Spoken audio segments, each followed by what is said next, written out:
얼마 전 기장 상담에서 한 사장님이 이렇게 물으셨어요. 세율 45%면 거의 절반 뜯기는 거 아니에요? 그럼 저 뭐하러 열심히 일해가지고 이렇게 세금 내나 싶어가지고요. 이 질문 되게 자연스럽죠. 저도 처음에는 그 허탈함이 이해가 되더라고요. 근데 사실 결론부터 말씀드리면 45% 찍혀도 번 돈의 절반을 세금으로 내는 건 아닙니다. 오늘 영상 끝까지 보시면 실제로 내 세금이 얼마인지 숫자로 직접 확인하실 수 있고 그걸 줄이는 방법까지 알 수 있어요.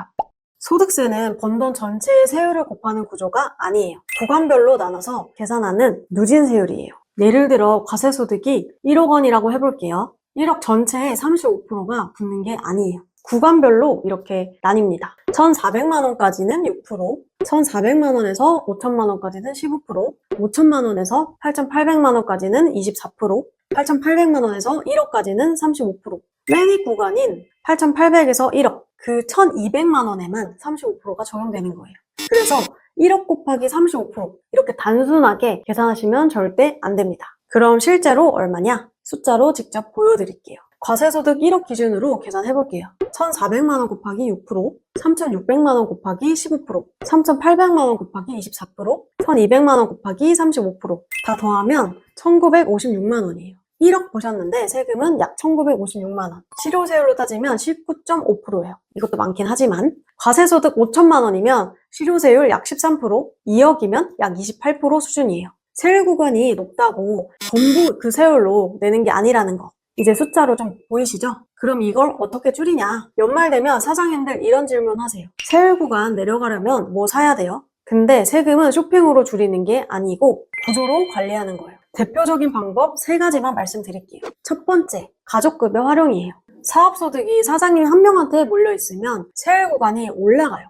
예를 들어 볼게요. 과세소득이 1억인 사장님이 있어요. 배우자가 실제로 사업을 도와주고 있는데 급여를 안 드리고 있는 경우에 이 경우 배우자한테 연 3천만 원 급여를 지급하는 구조로 바꾸면 어떻게 되냐면요. 사장님 과세소득은 1억에서 7천만 원으로 줄어들고 배우자는 3천만 원에 대한 세금만 내면 돼요. 소득이 두 사람한테 나뉘니까 각각의 세율 구간이 내려가는 거예요. 단 여기서 중요한 게 실제로 일을 하고 있어야 하고 급여가 다른 사람들을 구해서 쓰는 것과 같은 수준에서 과하지 않아야 해요. 그냥 이름만 만약에 올린다. 이거 세무조사에서 문제가 될 수 있어요. 구조는 맞게 근거는 탄탄하게 가져가야 문제가 없습니다. 두 번째, 사업용 경비 정리예요. 경비가 늘어날수록 과세소득이 줄어들어요. 근데 아무 지출이나 경비가 되는 건 아니에요.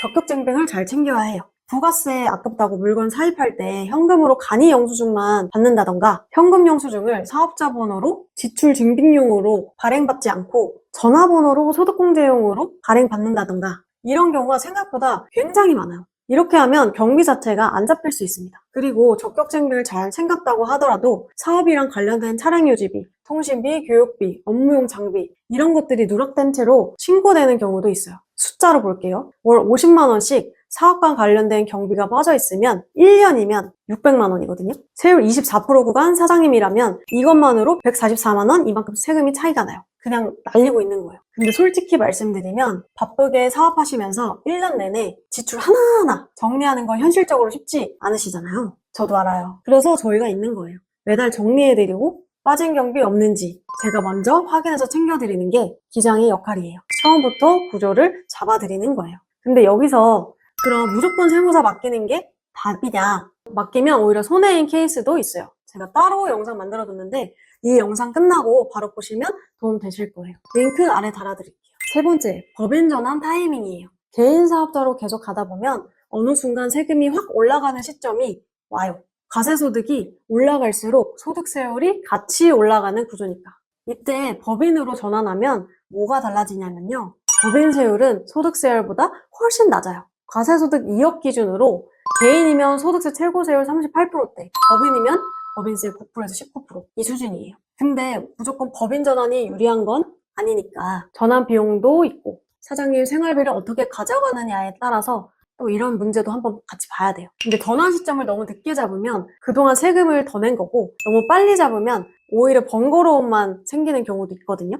그래서 이건 과세소득이 얼마냐, 사업 구조가 어떠냐에 따라서 달라지는 거라서 혼자 판단하시기보다 한번 짚어보시는 게 좋다. 이 세 가지 사실 어렵지 않잖아요. 근데 혼자 챙기다 보면 타이밍을 놓치거나 구조가 틀어지는 경우가 생겨요. 그래서 이걸 처음부터 알고 잡아주는 사람이 옆에 있는 게 중요한 거예요. 사장님은 사업을 잘하셔서 많이 버시는 게 제일 중요하고, 저는 사업 구조에 맞게 세금이 과하지 않게 관리해드리는 게 핵심이에요. 세율 숫자에 겁먹지 마시고 실제로 얼마 내는지 한번 정확하게 짚어보고 싶으신 분들 아래 카카오톡으로 연락 주시면 검토해드릴게요. 편하게 연락 주세요.